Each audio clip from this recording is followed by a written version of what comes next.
somebody now valorizing our own cultural and related identity. This year, I went to play what we call Veterans Walking Soccer in Rwanda in February.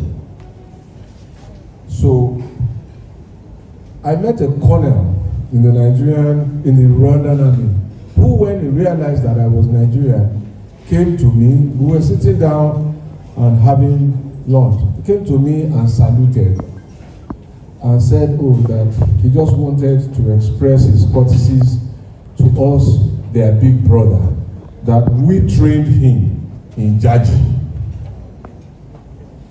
I don't know how many of us know that we offer that training. But more interestingly was my steward, Enoch, that's his name, was my steward in the hotel.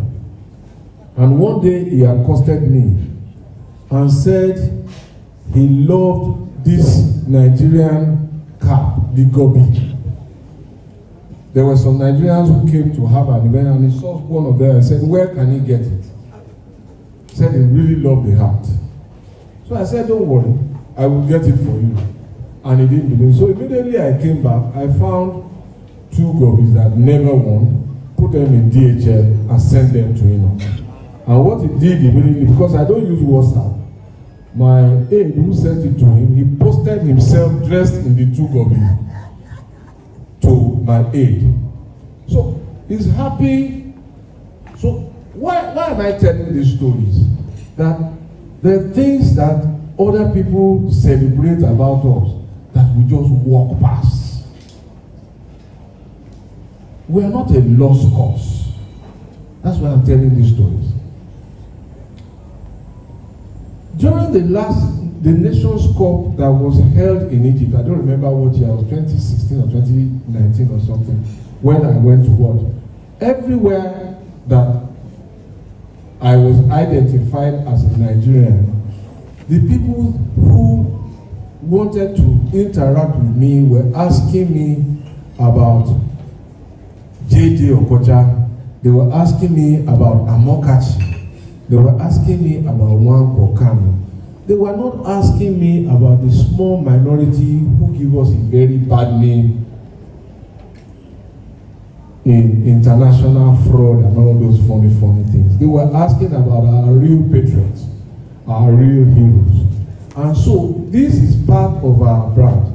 And I think that we must complement the work that some of these very patriotic ambassadors have done for our country by helping to project positive images of our country in the way that the 1999 Constitution in Section 24 enjoins us to do.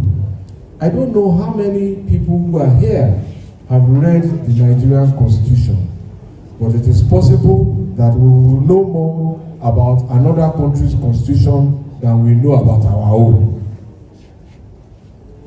But if you bother to read our constitution, it says there that every citizen shall, quote, enhance the power, the prestige, and the good name of Nigeria. It's a constitutional duty on all of us who identify as Nigerians, that we should enhance the power, the prestige, and the good name of Nigeria. So the third reason, I've talked about our identity and I've talked about a brand. The third reason I am optimistic is that we have a population. We the people, us here, give me reason to be optimistic. I have alluded to ethnicity, that is diversity and variety, in a most unusual way.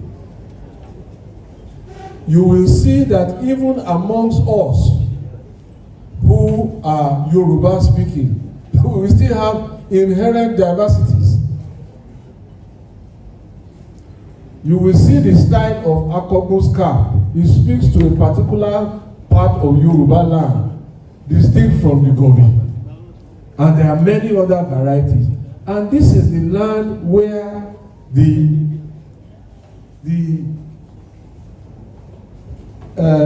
richness of variety is really deposited.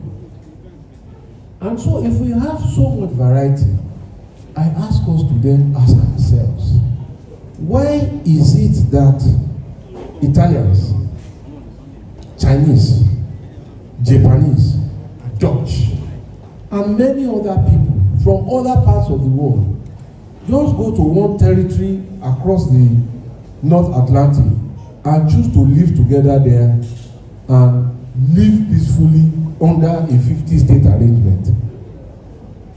Why is it seemingly possible there and somewhat seemingly, why can't we then live as 36 people in under 36 states? Because if you go to the place we call the United States of America, it's a multinational conglomeration. And across from our colonial experience here, even what is recognized as one United Kingdom is a kingdom made up of different nationalities. The Welsh are not English, the Irish are not English, and the Scottish are certainly not English. But they speak English with different accents, keep their identities somewhat, have their differences, but they haven't decided to forsake their country, and they haven't decided to break up their country. They have differences. And I make the point that to those who might be unaware, just as well we have oil coming from the Niger Delta part of our country and some southeast side, in the same way the oil comes from Scotland there. And they keep threatening one day we want to our own independence too. So the stories are not different.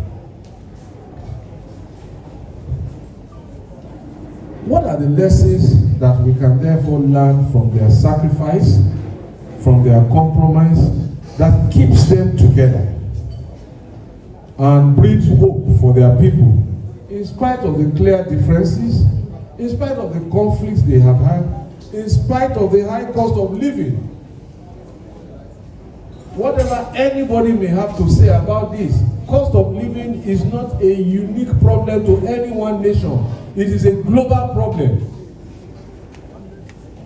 And that is why from time before now, every country has a law or a policy or a regulation that allows them to adjust wages.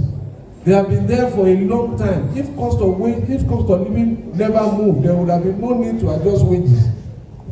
And we have our own. So, I think the question is, how can we leverage our large population, big, young, vibrant population to advantage? And I think that is part of the conversation that Seye wants us to have, to think. How do we turn these numbers into massive strength? How do we turn it into prosperity? How do we work together instead of working alone? You know, there is a thriving entertainment business in Nigeria now. If you pay attention, I don't want to be too frontal and specific, but it is largely run by people who are not Nigerians. And that business is doing well. It's one outlet after the other. And so I ask myself, if people from other countries, other nationalities are coming here and starting business that is thriving on our own land,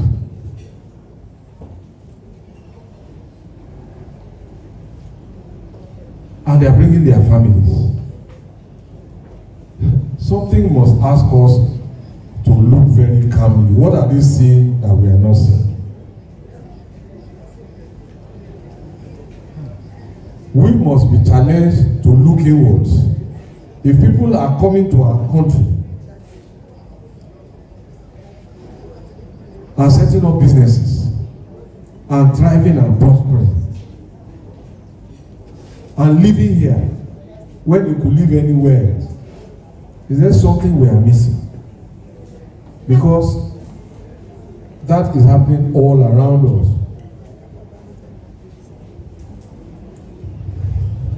And it must ask us, I ask, to think whether we are optimizing our opportunities and perhaps whether we even recognize what those opportunities are.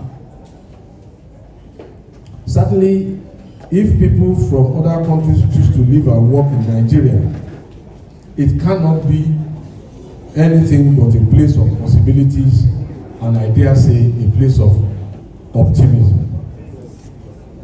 Have I lost the audience? Are you tired? Should I just stop?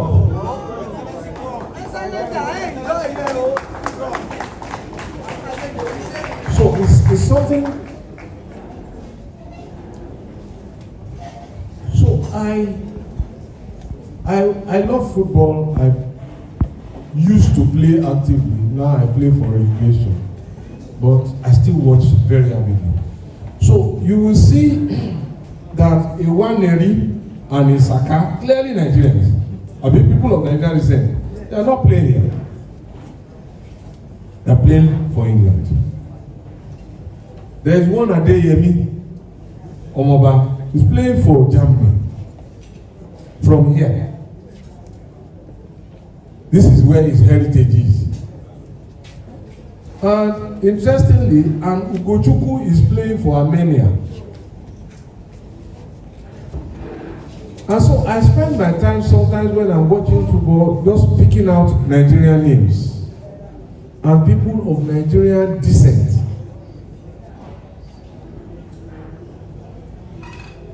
And that is the country you ask me not to be optimistic about, whose people are everywhere,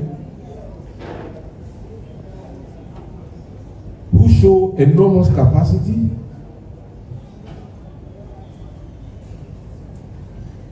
Yes, they may be flying other people's flags. But if there were people better than them, they would use them instead of them. So they're good people. So the question is, how do we translate? So it's not a lost cause for me. It's a cause for optimism, it's a cause for self-introspection, it's a cause for challenge. I then say that it is my very unshakable belief that if we put our best foot forward, if we stop hating ourselves, if we stop diminishing our brand, some of our neighbors might even begin to ask that they want to be our 37th, 38th, 39 states, where prosperity reaches its fullness. And it is not impossible.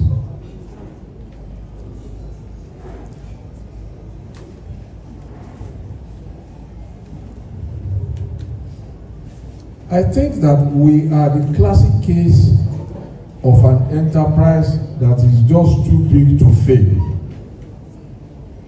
We must stop blaming ethnicity and colonialism because the nations that we currently envy have experienced all that and more, and they are thriving. So it's not an excuse. I remind people that Dubai, the UAE, was a British colony until 1971. America was a colony of the British Empire, and so on and so forth. So there is no, unlike other nations that are either landlocked, who lack natural resources, and have only people who have prospered with them, we have more. I was telling you about my recent trip to veterans football in Rwanda, and the taxi driver who was driving me, we got talking, and I told him I liked his car, and he told me, oh, he just bought the car, We're talking about ports and economy. I said, no, they don't have a port. So they import things, ship things through either Rwanda or through Burundi or Tanzania. But hey, they survived the conflict just like us. And from the brink of bankruptcy, they are rebuilding their economy slowly. Even though their Rwandan francs is about 1,000, is the equivalent of 1,500 Rwandan francs to $1. They buy fuel at about a US dollar per liter. But they're rebuilding slowly. So I'm asking us, why have we not healed? Why have we not come together? Why are we still dwelling? And perhaps, what will it take for us to heal?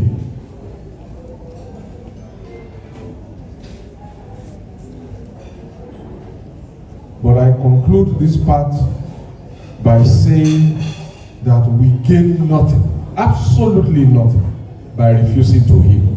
We gain nothing. So that's the third reason. Identity, brand, people. Now I go to natural resources. Beyond people, beyond the brand, beyond the identity, I find optimism in the assets of nature and in the assets of history that are bound in this land. The last time I checked, Nigeria has 170 documented tourist sites. 170, and I have the file. Some countries do have 10. We have 170 documented tourist sites. And in the course of my work as minister, to which Seye has referred when he was introducing me, I traveled across the 36 states twice by road. I used to drive 12 hours every day. I paid for it eventually, but the price was worth it because it afforded me an opportunity to see the beauty and the diversity of the land where our home as a people is situated. My inspection tours of projects like the Chachangi Bridge in Taraba State took me to the home of the Chukuns. My inspection of the borne Bridge took me to the kingdom of the famous King Jaja of Obobo. The reconstruction of damaged transmission power stations in Borno reminded me that I was in the home of the famous Shehu El Kanemi of Borno Empire. While my visits to inspect the Oyo-Ogbomoso Road just reminded me of my history lessons that I was in the territory of the old Oyo Empire. These are some of the places I visited, and I was reminded that I was treading in the precincts of greatness. This is in our land. There's just a lot to unpack, and that gives me so much optimism. I wish I could bring everything before all of us in this audience so that you will see and think otherwise. But it is impossible in a speech like this to cover the entire field, and therefore I will do what is practicable. Let me then deal with what I have a subhead called the Nigerian dream, because that's where I started from. Let me suggest that our identity and our brand must exude ideas, it must exude ideals, and it must exude dreams. We must begin to dream again, and we must pass those dreams down.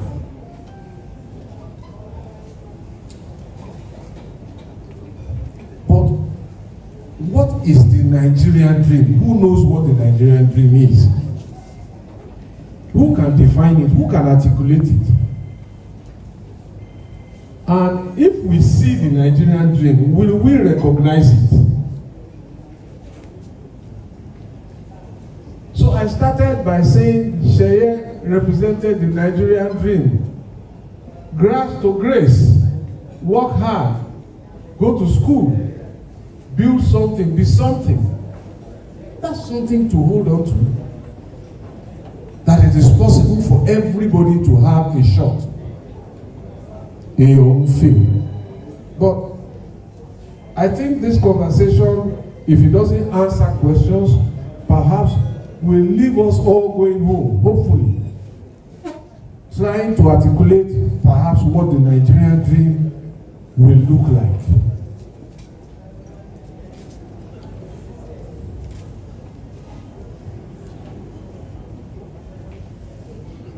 Can we agree, all of us, is it possible, just all, to have a shared vision, something we just hold on dearly to? Is it possible?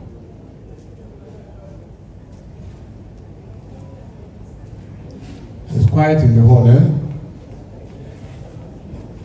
Can you agree there? So you already have your own Nigerian dream. What of this side? And there? Okay, just hold on. And fasten your seatbelts, as they say. So it might interest some of us to learn that the Nigerian Constitution, that we have made a sing-song of maligning. We badgered that Constitution, given to us by military. We didn't ask them for it, all sorts of things. You know, that Constitution actually provides some ideas. It provides some ideas of what the Nigerian dream should be like. Is that surprising? Are you surprised to hear that? Hello? Okay. I'm saying that if we read the Nigerian Constitution, you will find some ideas, some ideals that may be the indicators of what the Nigerian dream really is there. Does that surprise us? That's a constitution that some people tell us is not good, right? There's some things there. So I've produced some of the. So in chapter 2, that's where it is. And well, our courts have said you can't enforce them, it's not justiciable.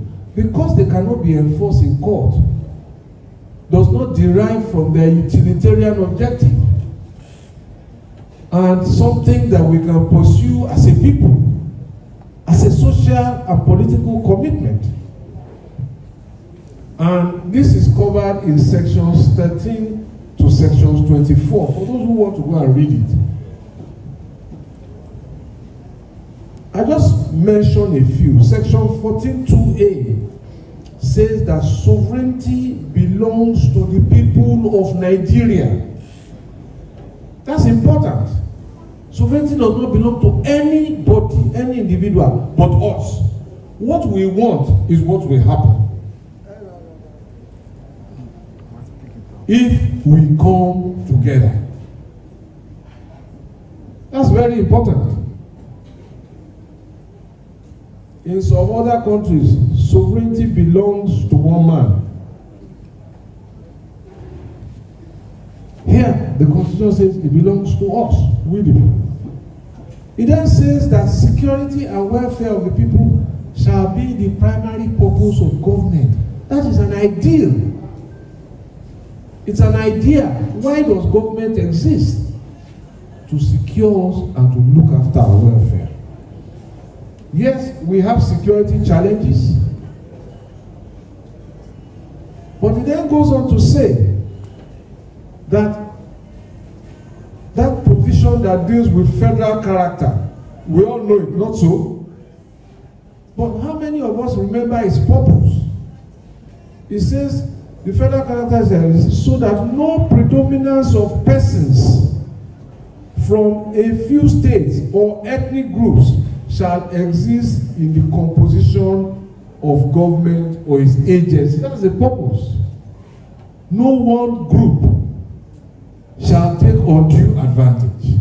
That's an idea. That's a dream. Call it a vision. It then says that national integration and loyalty shall be actively promoted above sectional loyalties. Again, it's talking about our coming together. It talks about managing the economic system to secure maximum welfare, freedom, and happiness of every citizen. In section 16(2)(d), I'm not sure if people know this. It says that we have a right to food and to food security, a living wage, old age care and pensions, and social welfare for the unemployed, for the sick, and the disabled. All that is in that constitution that we abuse. It says that you will get equal work, equal pay for equal work without discrimination on account of sex or any other ground. So you can't pay men more if a woman is doing the same work. They must be paid equally. And it says that education shall be free up to secondary and university level.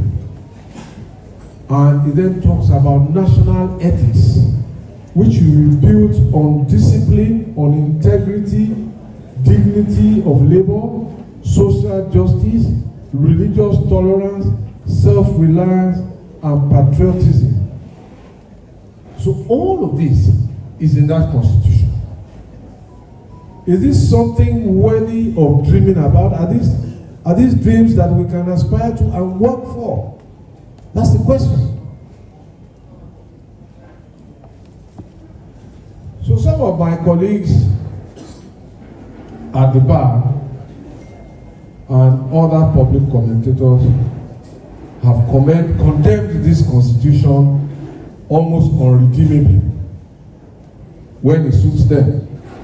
But when their fundamental rights are threatened, it is under the same constitution that they enforce them. Well, I'm not talking about you.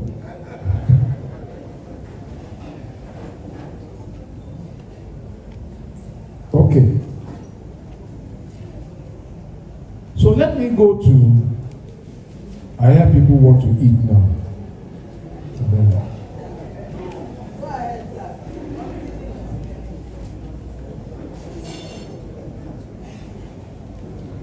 So I will go to what I call the do's and the don'ts, and I will round up.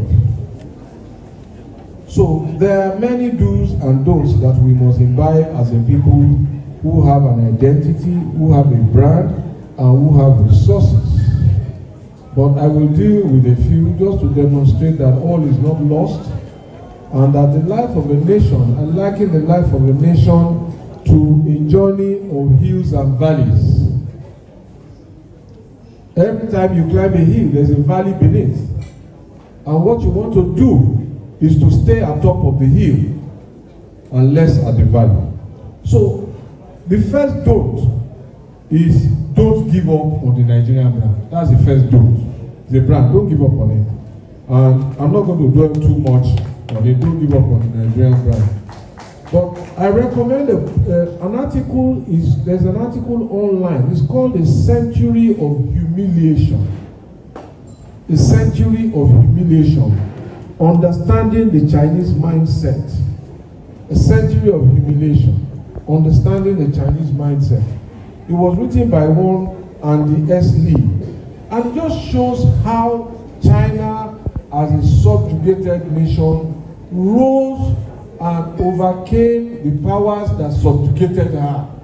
And such that all those powers that subjugated China for 100 years plus have become dependent on China today for their own survival. I am not saying that our Renaissance will take 100 years, but I am drawing on the inherent lessons of turnaround and possibilities. And I think there are enough football fans in the house, and I will use another football example that happened recently.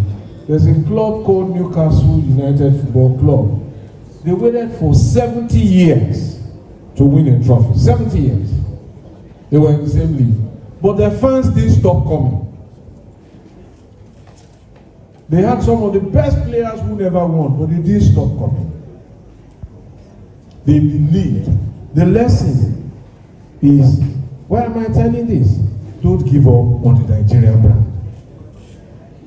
And I think that makes my point as forcefully as anybody else could have made. There are clubs now that some of the followers of European football are taking notice of, perhaps for the first time, like Aston Villa and Nottingham Forest, because they are now in the upper reaches of that league. But they used to be powerhouses of Europe, English champions and European champions in their own right. But they went into a period of difficulty. But Renaissance is on the way. And so if we don't give up on the Nigerian brand, the Renaissance will happen. I rest my case on that. I go to the second don't. The second don't is, don't disparage the Nigerian brand. The word of mouth is very powerful. Very, very powerful. And I referred to section 24B, which says that we must promote and project the good name of Nigeria. Don't disparage the Nigerian brand. It is so important. Many years ago, myself and a few colleagues made a vow at a reception that we will never speak ill about our country. And that is quite distinct from our government. And that is quite distinct from our politicians. And I will get there. But I will never speak ill about my country.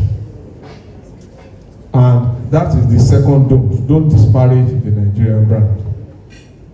So, and I say that it is regrettable that some of the most damaging things to the Nigerian brand have been said by Nigerians at home, and a few who are bad enough to do so from abroad. And I then make the distinction between country and government. And I want to quote myself, if you will indulge me. I recently wrote a book which I call Nigerian Public Discourse, and this is what I said, quote, we must understand that government is different from country. We must criticize government and politicians without throwing our country under the bus. This is because governments will change, politicians will come and go, but the territory of the Federal Republic of Nigeria will outlive us. Let us enhance the power, the prestige, and good name of Nigeria for ourselves and for generations to come. So if politicians and governments don't perform, democratic values allow us to criticize them. But in doing so, we must not undermine the brand of our country. And there's a fine distinction there. I will go to a few do's and then I will leave the stage. One do is law and order. We must voluntarily seek to comply with laws and regulations. That is a brand identity in itself. So if we do that, that can reshape many things for us.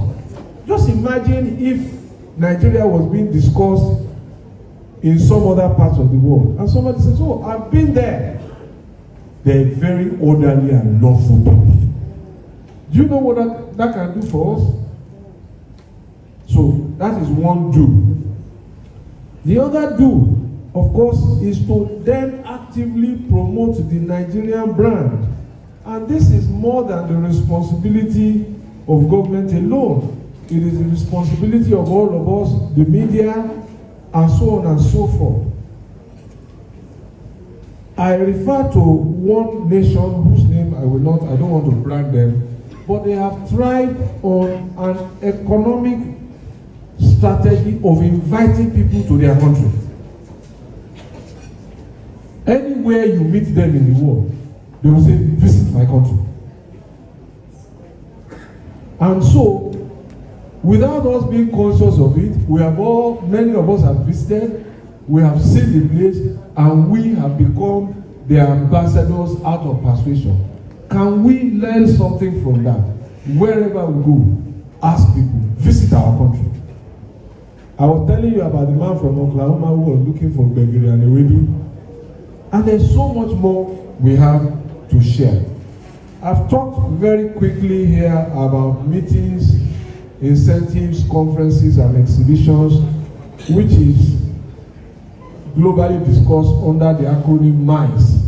Countries are actively hosting events as a way of projecting their home, being known as conference centers, and Nigeria can borrow a very good example for this. Instead of us going and going, let us start bidding to host. No matter how small, no matter how big, they help to project our country before visitors who then can say, whatever you are writing about that place is a lie. I was there by myself.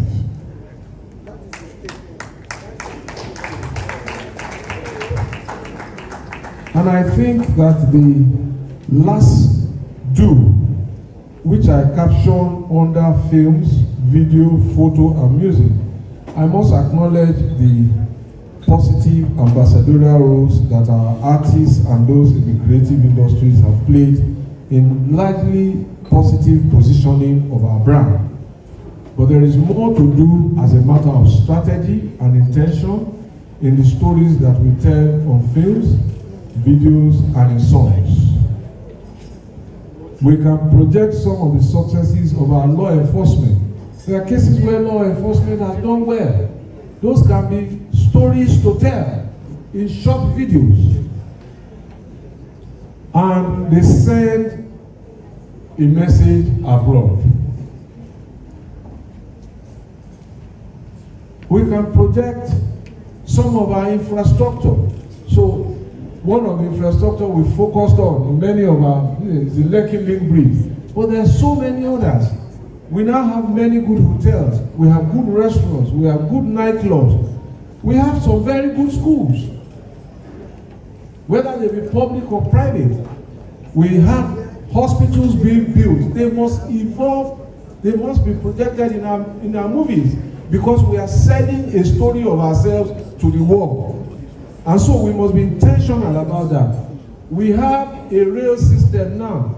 The Lagos Red Line and Blue Line, they must feature in movies, just as we watch people board trains in films. So these are ways that I think we can begin to improve on the brand.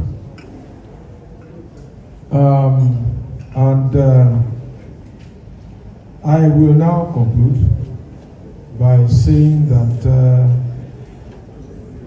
those who hold cameras also must be positive about their mind. The camera sees only what you want it to see. If you use your cameras to tell a good story about our country, that is the story that will be received around the world. Those who are negative-minded may be inclined to bet against Nigeria. But I assure you that they are mistaken, and those who place such a bet are most likely to lose, because nobody has bet against this country before and won, and I will not. I remain optimistic about Nigeria, and my optimistic is well founded on the reasons I have shared with you, and those that time did not allow me to share with you. With a land, an identity, a large and youthful population, almost year-round sunshine and some rain, a brand with which to work, some visible signs of global appeal, my optimism about the Nigerian entity and enterprise is unshaken. I want to thank our host once again, Mr. Seye Kehinde, for convening this conversation. And I conclude by wishing him a very happy birthday and many happy returns. Thank you for listening.